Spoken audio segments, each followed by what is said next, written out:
Okay, so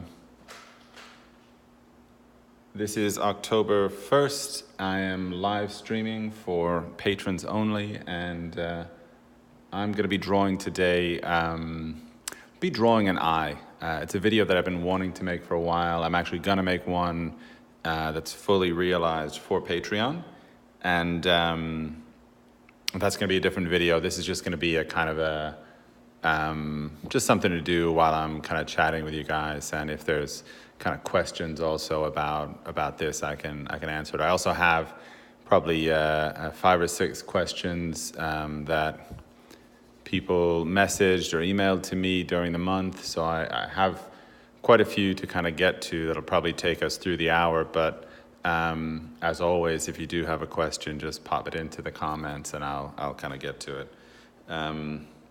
See that a couple of people have joined. That's cool. I'm just going to be, like I said, sketching and chatting. And if there's anything that you want to talk about, just let me know. I'll check the comments every couple of minutes or so, and see kind of what's coming. So the first question that I have for October was from someone whose name I'm probably not going to pronounce right, but I'm going to give it a shot and just see what happens.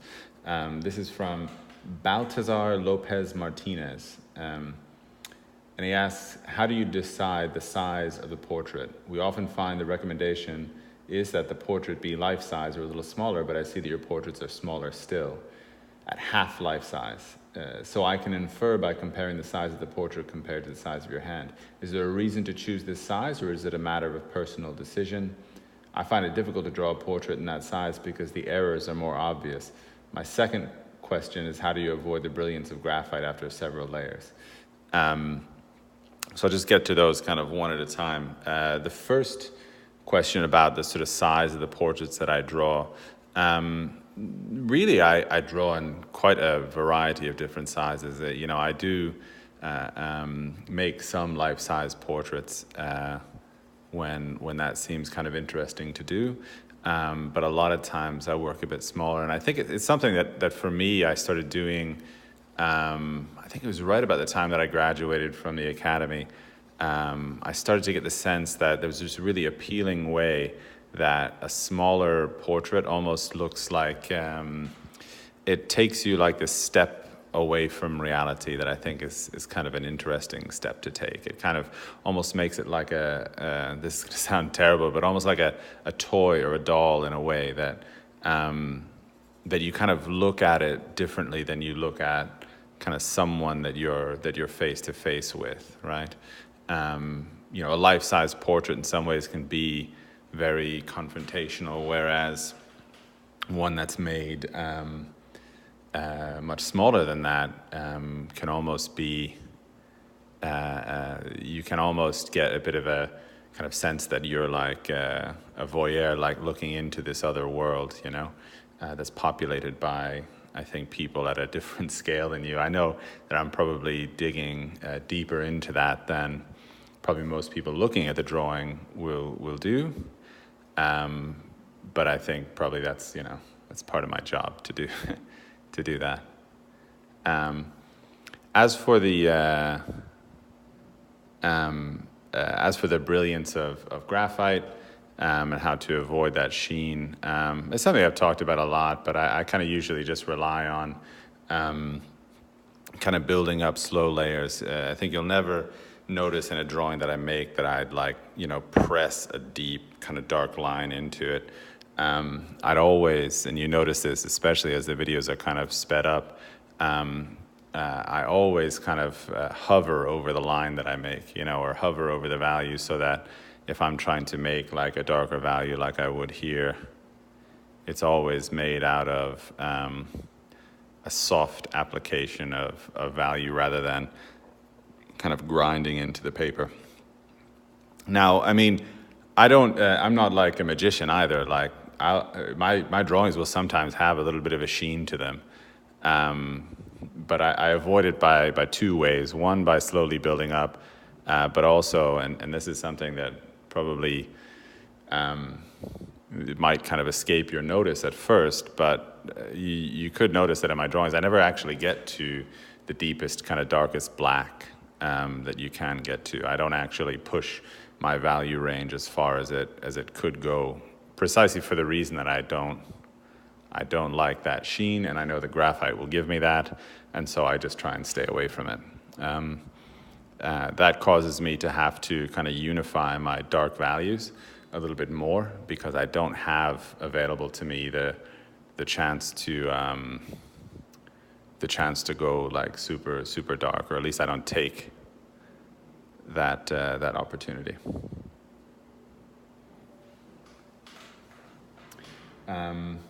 So those are the first two questions. Another question from that I have from Carlo. It says, your block-in videos have been a great help for me, and I can't wait for your anatomy videos to be ready.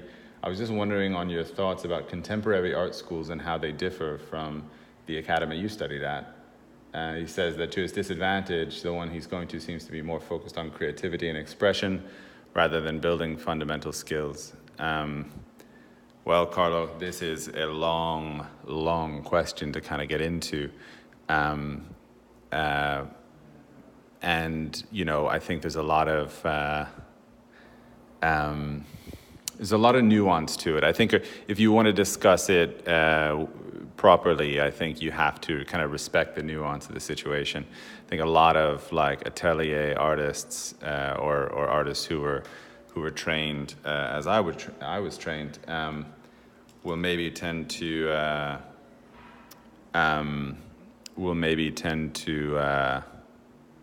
kind of dump a little bit on non-traditional art schools. And while I do believe that, I mean, and I know from my own experience, like I went to a school in Florida that, you know, said that they taught painting and drawing, but, you know, my painting teacher was a completely abstract artist, and he would kind of tell us to just set up a still life and kind of see what happened. So I found that very disappointing, especially just as a student coming in. You know, I didn't have the skills to actually render anything. I didn't know how to do the stuff that I wanted to do, or how to create the things I wanted to make in museums. And I went to this art school, and they said, well, this is how you train as an artist. And so it can be very disappointing, I think, for people who do want to kind of refine their skills.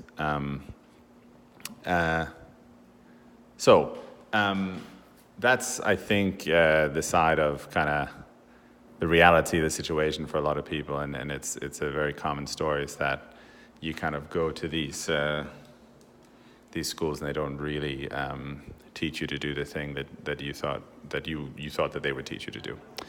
And that's why I think we get such a reaction about it a lot of times, is that people feel in a way kind of cheated, and I get that.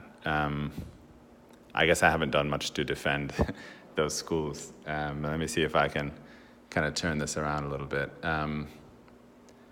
The school that I went to was completely different from that. I actually dropped out of art college. I am an art college dropout, and I went to, actually I just started painting in my own studio. I didn't actually have a plan when I left. I just knew, you know, that I wasn't really getting much better. Hey, and listen, I'm not telling anybody to drop out, first of all. But second of all, for me, it was the right kind of decision at the time. And eventually, before I had left, a friend of mine said, hey, you should apply to the Florence Academy. So I applied and just kind of went on with it and forgot about it. But I was accepted, and I went to that school. So I think, I guess depending upon what school you go to now, there are places that are like kind of art schools in the way that, art universities in the way that they are kind of reimagined today. Like if you go to the Pennsylvania Academy of Fine Art, you can get, I think, a good painting education. There's teachers there, actually a teacher named Peter Van Dyke who studied at the academy long before I ever did. He's a really excellent painter and draftsman. And so, like, you can find it. It's just not everywhere. It's not kind of across the board. I do feel like schools like those that you're talking about, Carlo, that kind of say they'll teach you to paint, and then they don't really give you, they don't have instructors or curriculum that really can achieve that. I feel like they need to change their advertising. And I know I'm actually coming down pretty harsh on them in saying this, and it's just what I believe. You know, I thought I would learn to paint at the school I went to in Florida. I did not. And there's no kind of reasonable argument that I think could be made that the education was really available there.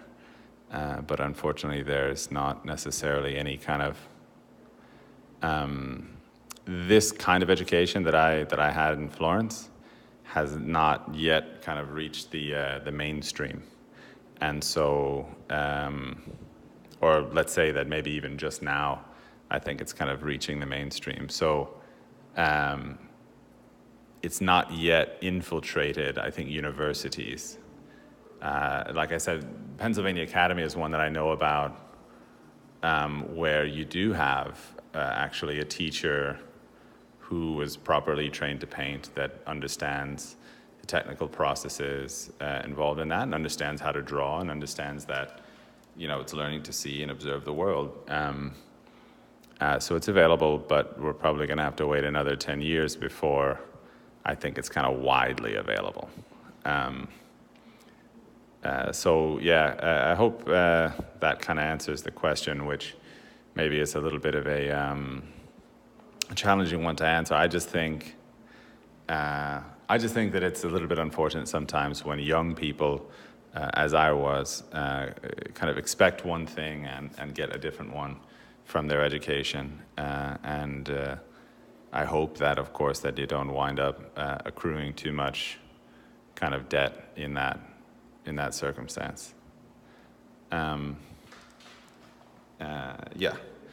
So Eddie mentions here that a lot of my published drawings are extremely dark. Is that just the image is darker than the actual drawing? I think actually sometimes it's probably a little bit the opposite, that the lights on a computer screen actually appear probably a bit brighter than they are. You have kind of white kind of shining out through them, and I feel like that has an effect on how the drawing appears. But even so, they might kind of look a little bit darker than what they actually are as well. I mean, that's definitely possible.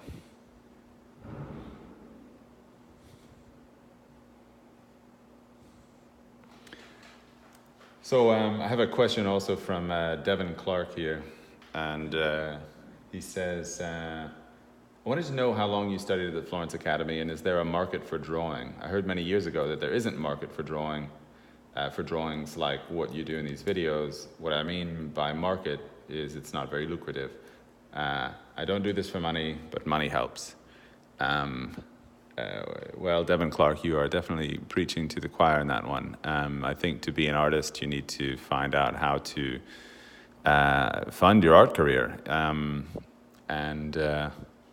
While I think that are drawings as lucrative, is it as lucrative as making paintings? Probably not. I think that there's kind of a long-standing bias in the market that will tell you that drawings are less expensive than paintings. But that being said, like it's really up to the people marketing it. I think if there is a difficulty with drawings, I think that a lot of certainly you could say collectives, but even the bigger problem is a lot of galleries actually don't have the language or experience with drawings to fully communicate to their clientele like what's happening.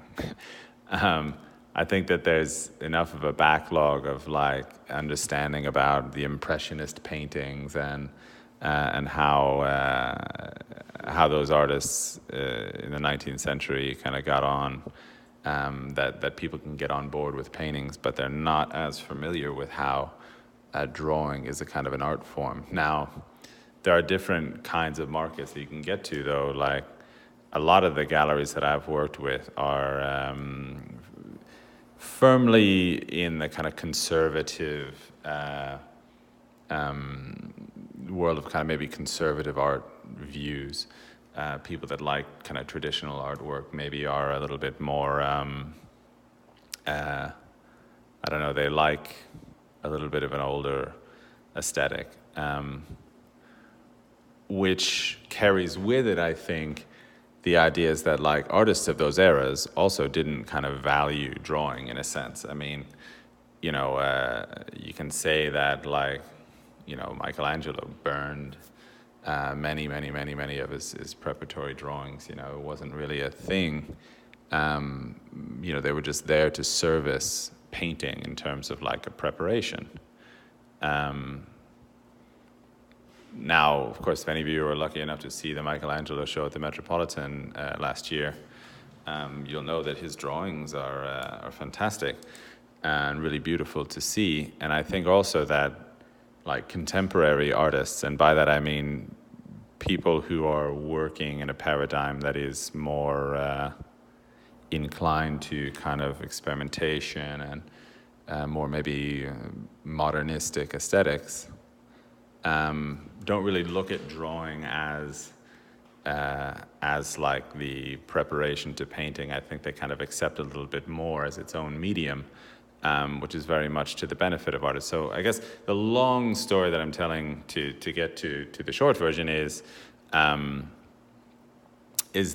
I think in contemporary, more contemporary-minded galleries, I think there's a little bit more acceptance of drawing kind of as its own art form, and so in that way they kind of give it a little bit more credence or a little bit more kind of appreciation. But I'd be happy to meet the traditionalist kind of gallery that kind of respects drawing in the way that I do, and the way that I think some people are able to. So yeah, I think it is a little bit of a underappreciated medium. But I think at the same time, if you said it's not that all oil paintings are automatically like successful just because they're oil paintings. I also paint, so I kind of have experience in both of these worlds, and you can make paintings that are interesting and they can not do well in the market, and you can make drawings that are uninteresting and sometimes they will do well in the market. So it's tough to say, or rather, let's say this, that it's fairly kind of circumstantial, the sense that if you have a gallerist that you're working with that really gets your work and really kind of understands where you're coming from, I think they'll be able to kind of communicate that to a clientele, and that capacity for them to communicate will help it be a much more kind of collectible sort of genre of work. Hope that answers your question, Devin. And also, like, there's a few of you that have joined since I kind of started up, so I'll just mention, if you do have a question, just post it up in the comments and I'll get to it. If you don't have a question, you can hang out and just watch and listen to me talk about the other people who have asked questions. I have a kind of backlog of them from this month, from people kind of just mentioning them in comments on Patreon or messaging me on Instagram, which, by the way, feel free to do any time, and I'll get to your sort of queries as soon as I can. Eddie, you're asking, do you advise against putting a clear matte acrylic over the top to remove the shine? Well, you know what? I've never done it, so I would have a difficult time advising against it. Let's see, I think I have, at times I've like taken a drawing that was on paper, right, and actually put clear acrylic, like painted clear acrylic over it, in order that I could like do an oil painting on top of the drawing, and that I don't think that kind of posed any problem, but it didn't also like I wasn't concerned with kind of preserving the appearance of the drawing because I was just going to paint over it. I think maybe it could be interesting, but as with all things, you got to make sure, especially with things like paper, you got to make sure that the acrylic that you're using is is very friendly in its kind of pH orientation, like the acid levels of it. I mean, it could be like if you're using, for instance, like a jade glue, which is like a bookbinding glue, that's sort of quite pH neutral, that could be okay. But actually what you're looking for in that too, and if you can talk to the kind of manufacturers or whatever you're using, if you do want to paint something on top of a paper, or you want to like put a clear coat of something over a drawing, what you're actually looking for is an adhesive like a glue or an acrylic that is pH buffered. Now the two kind of versions of this that I'm aware of are you can have substances that are pH neutral, which means at the time that you're using them, they do not have like any effective like pH balance or no acidity effectively, right? So nothing that would cause the paper to yellow or damage, or canvas or linen or whatever you're working on. But it doesn't guarantee that over time it will not become rancid in some way and have developed some pH quantity. Something that's pH buffered is guaranteed to kind of never change its pH level. I think Baltazar, I think you're asking a question that actually I talked about. I answered your question about the size of portraits. Actually, it was the first one that I talked about in this live stream. And of course, this live stream will be available for the next 24 hours on this account, but also I'm going to post eventually all of this content on Patreon, so you'll be able to watch that there as well. But the size of the portrait is probably a little bit more of it's just a kind of a situational choice that I take. But also there's, I like working smaller than life size. I think it kind of creates an interesting, kind of separates the world of the artwork that you're making from the world that you're living in. You feel like you're kind of looking into a window of a different place, and I think that's something that I like to see, like in my own work or in artwork in general. And like a lot of this, right? I'm always pretty careful to say this. I feel like, I've been teaching for a long time, and I've interacted with a lot of people, and you kind of see that there are very few things that are kind of ironclad in terms of like how or what about art making. So I try to be very careful just to say like a lot of what I talk about here, if it's not like a technical thing, like talking about, pH levels in various adhesives, it's very much like just my opinion about something. And that's not to like downgrade or disregard what I'm saying. Like my opinion, I feel pretty confident about because I've kind of developed it over many years, but it is my opinion. And other people will have different ones, and I think, if it's a good argument, you got to respect that. Anyway, it's my disclaimer for the evening. But if there's any other questions, if you guys come up with, just please put them in the comments, like Eddie was doing. and I'll get to them while I'm drawing. Also, actually, let me ask all of you a question while you're here, and also for anybody who's watching this after the stream has ended.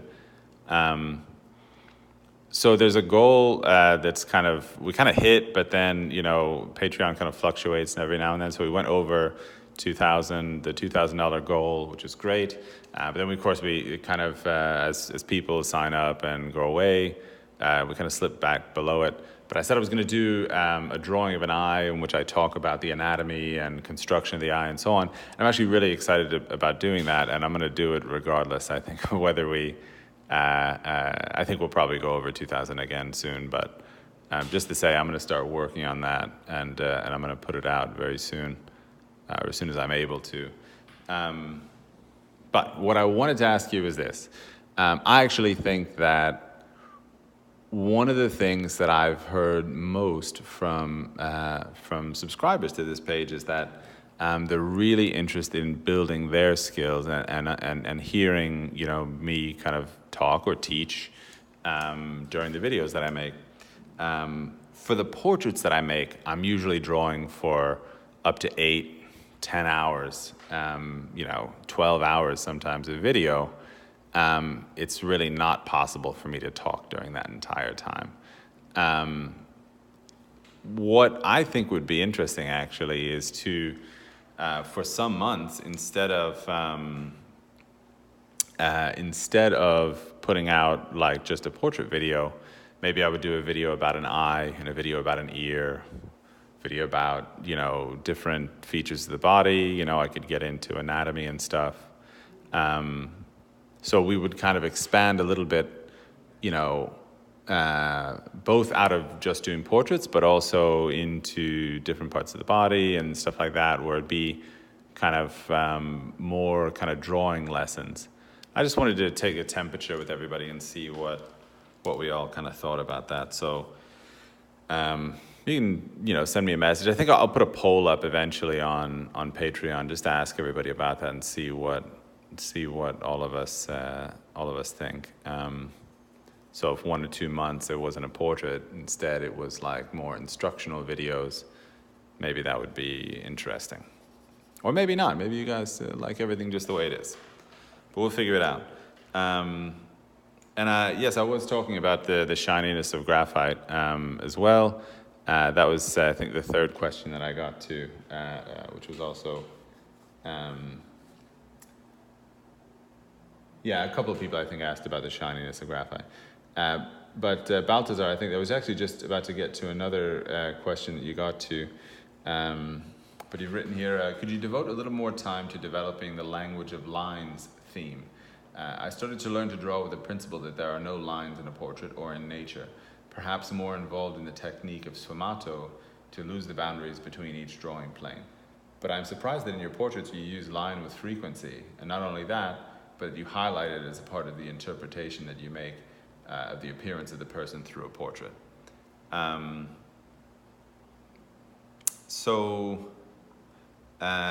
me just get to this one real quick before I talk about any other questions that are kind of coming up in the stream. So the language of line, really there's, it's part of a multifaceted kind of approach to drawing, in that it starts out with the idea that you have, say, a value spectrum, right? So we have a value scale in drawing. And that value scale goes from the darkest dark here, and it gradates upward to the lightest light here, right? This is a spectrum from dark to light. So if you start with that idea, many different aspects of drawing have a spectrum. Line quality has a spectrum, right? And if you can say that this is one end of the line, let's say this is the sort of the ancillary to like the darkest dark, right? Then we would also have lines that were like this, which would be the other end of the spectrum, right? So everything in between. So we would have sharp dark lines and light soft lines, and that would be a spectrum. Now these spectrums are like tools that you can use in order to like represent reality, because and it works also because you can understand that anything like this that is two-dimensional is effectively abstract, right? Even if we are drawing in a way that is very impressionistic, which is to say full of soft focus in the periphery and is about sort of light falling over form, we're still using a technically abstract passage to kind of get there, right? We're using lines. I'm hatching through the drawing. This is linear information that I'm adding. Even the use of kind of values is, in a sense, an abstract thing, in that this is 2D and the world is 3D, right? So I'm trying to create an illusion of form and an illusion of light. And so when I make that concession, I consider then that though there may be no lines in reality, that doesn't stop me from having lines in my drawing. And so if I have lines in my drawing, how can I use them most effectively to represent the kind of the world that I'm seeing? Just like I use values going from the darkest dark to the lightest light. So the language of line is really just about understanding line in the same way that you would understand value, for instance, right? That if you've ever taken a class, certainly with me or with another teacher that is well trained, they'll probably tell you to expand the value range that you use, right? Beginning students are always stuck in the middle of the value scale here. They don't make their darks dark enough, and they don't let their lights be light enough. And so what I advise about line is to ensure that you use the full spectrum available to you, right? So I hope that kind of answers a bit of your curiosity about the sort of language of line, or what I would call maybe the spectrum of line. So Eddie Bryce comments, no, number one for me is getting the relationship between both eyes in a drawing on a 3/4 pose. Yeah, that's a great topic. I mean, what we're talking about there is structural symmetry. I want to do some videos also that are like just blocking in heads, right? So, for instance, I'd do a video and I'd block in, a head from 3 different angles, right? And though I might not like sort of refine them all the way into the place that I take my portraits when I'm making them, I could talk a lot about kind of blocking in and structure and planes and things. And also, if I'm not taking the full kind of 12 hours to kind of draw a head, I could manage to create a kind of commentary track for that that I think would be very educational and very useful. So I think that's what I wanted. I really want to do that, and I'm going to maybe find a way to kind of pitch it to everybody that sounds really good and really appealing. But what it's going to do is kind of probably create more of a direct educational content, and I think everybody would really be on board with that anyway. So maybe we'll try and get into that next month.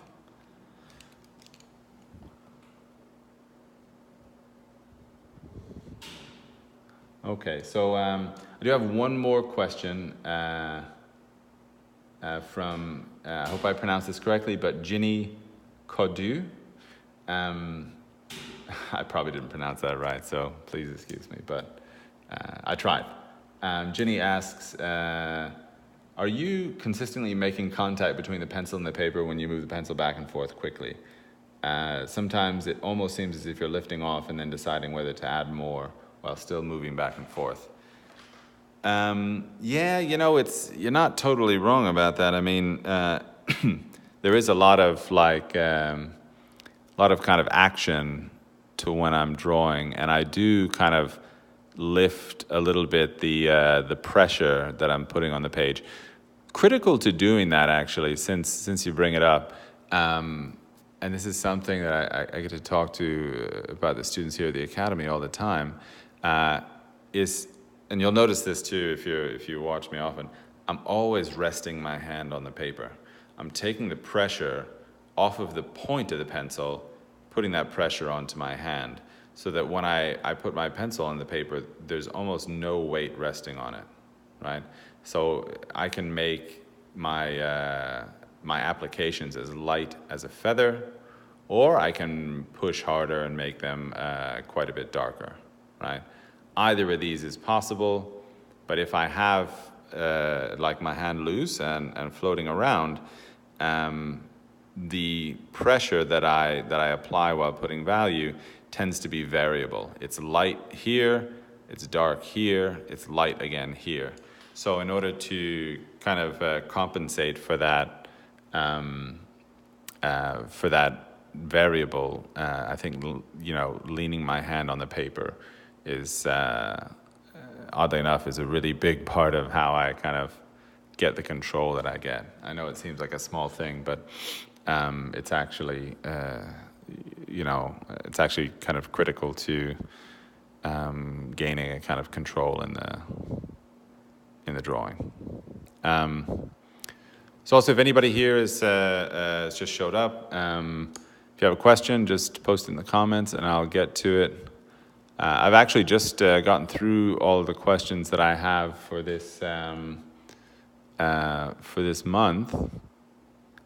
But if anybody here has one, I'll happily kind of get to it, and we can kind of talk about it.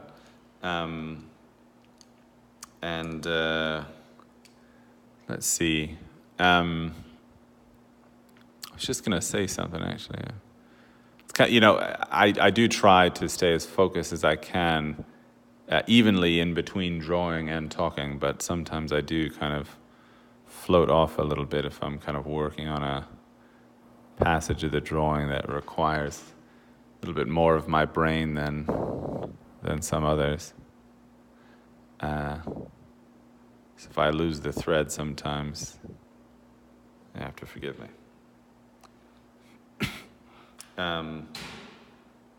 Let's see, Eddie was saying here, on the three-quarter view, you can see the inner and outer corners of the closest eye, but the far away ones are hidden.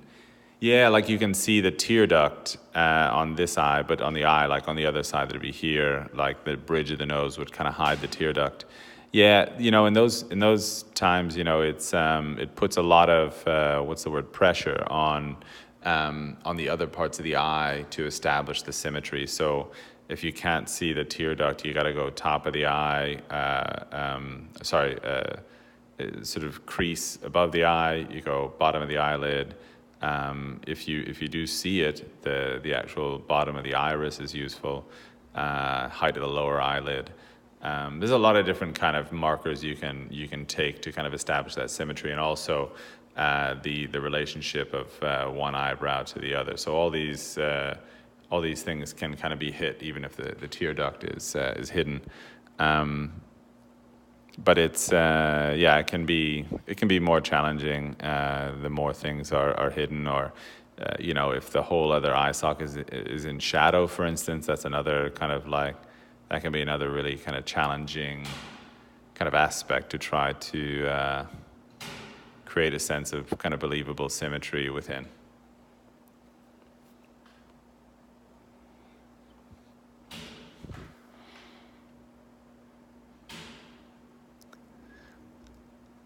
So we're maybe about, we're about 40 minutes in, so we have about 20 more minutes of drawing. I probably won't get all the way to the end of this eye, but this is going to be something pretty much like what I make for the goal video, except I'm going to be talking, during that, I'm going to talk all about the kind of construction and process and focus and parts of the anatomy of the eye that are useful.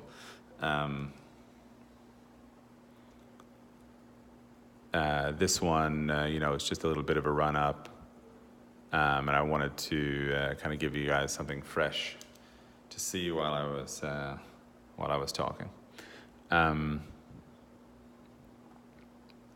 Yeah, I'm also working on some monochromatic paintings right now. Or maybe they're really not quite monochromatic, they're more kind of duochrome in a way that I'm working with kind of complementary colors, but in a very subdued way. So I'll work with like, a dark sepia tone that has a base of kind of being quite yellow, and then sort of augmenting aspects of that with ultramarine violet. So I'll be sharing those on Instagram pretty soon, but it's kind of a project that I'm quite excited about. I do also have some very... Eddie, you're getting out of here up at 5 a.m. Hey, thanks for stopping by. And also, like, hey, I don't get to interact all the time with everybody that's on here, but I do want to take a chance to just say, like, thanks to everybody who manages to support, to subscribe to my page and spends the time watching these videos. It's really a joy for me to make them, and I'm really just quite happy that they're appreciated. So thank you so much to everybody who's subscribed and kind of comments and shows up to the streams and so on. It's really great. So thank you all for that.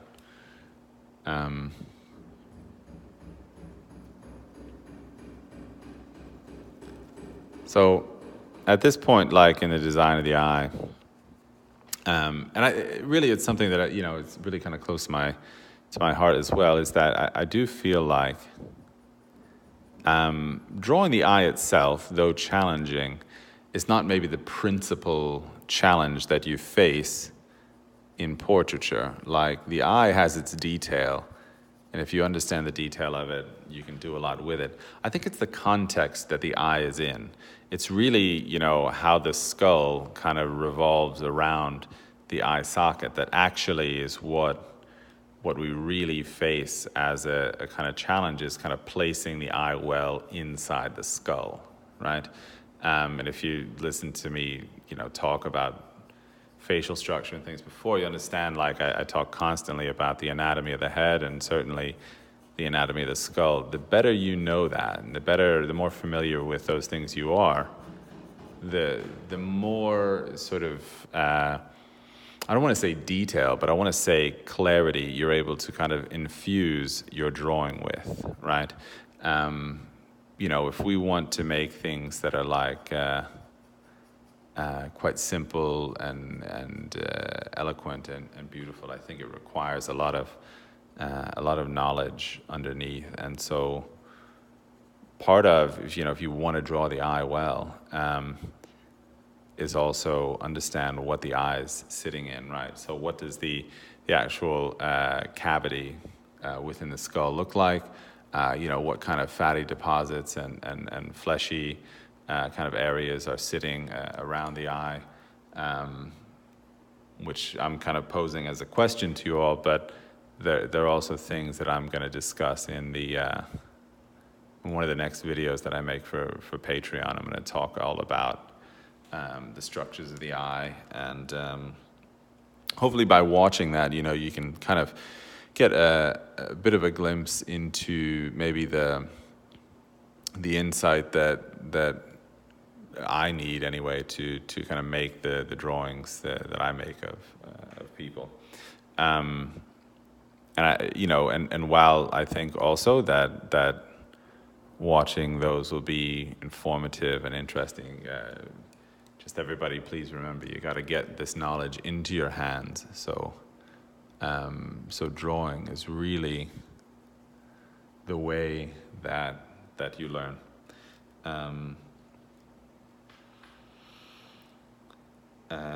You're welcome, Baltazar, and thank you so much for kind of watching the stream. And thank you to everybody else as well.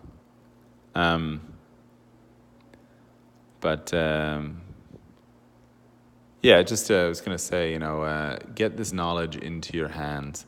I think it's really great that it's so available now to so many people, and really the thing that will make it most valuable is to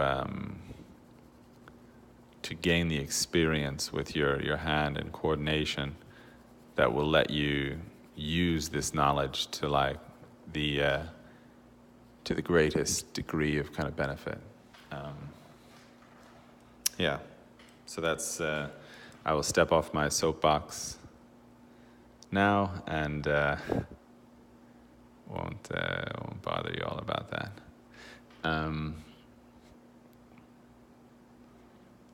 Yeah.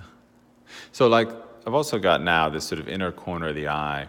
I've darkened some of the halftones out here on this plane that's kind of turning upwards a little bit towards the light.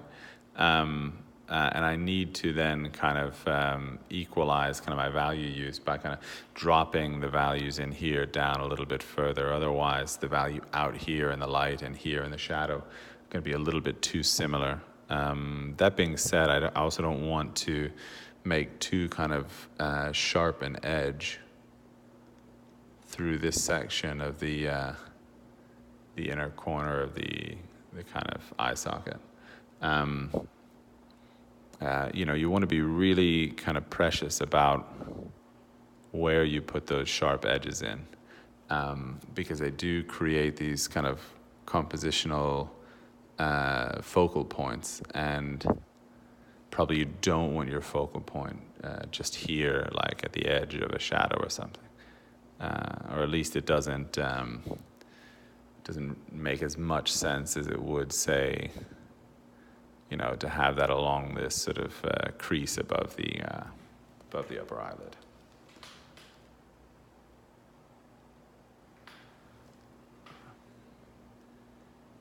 Yeah, Baltazar, you're from Veracruz, Mexico. Fantastic.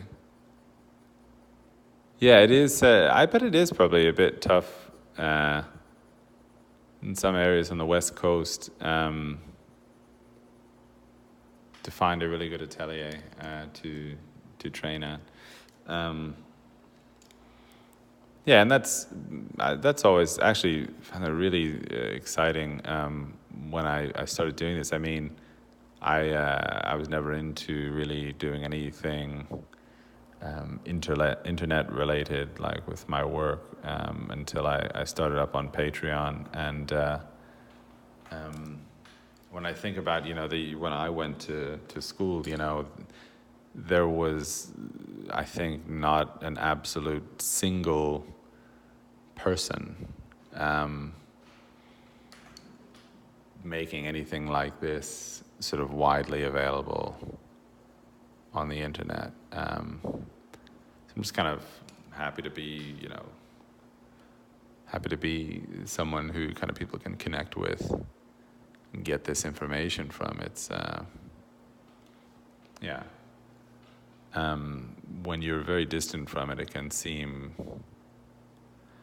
I'll say this: when I didn't know how to draw and I didn't know how to paint, it almost seemed a bit like it was magic these people were doing, right? Like I would look at Ramiro Sanchez's work and I would just go, wow, this guy he just has that thing. He just has it and he just does it. And then when I found out that there was a school that he went to that taught him to do that, I thought, oh my goodness, maybe that's, maybe it's not magic, maybe it's something I can actually do.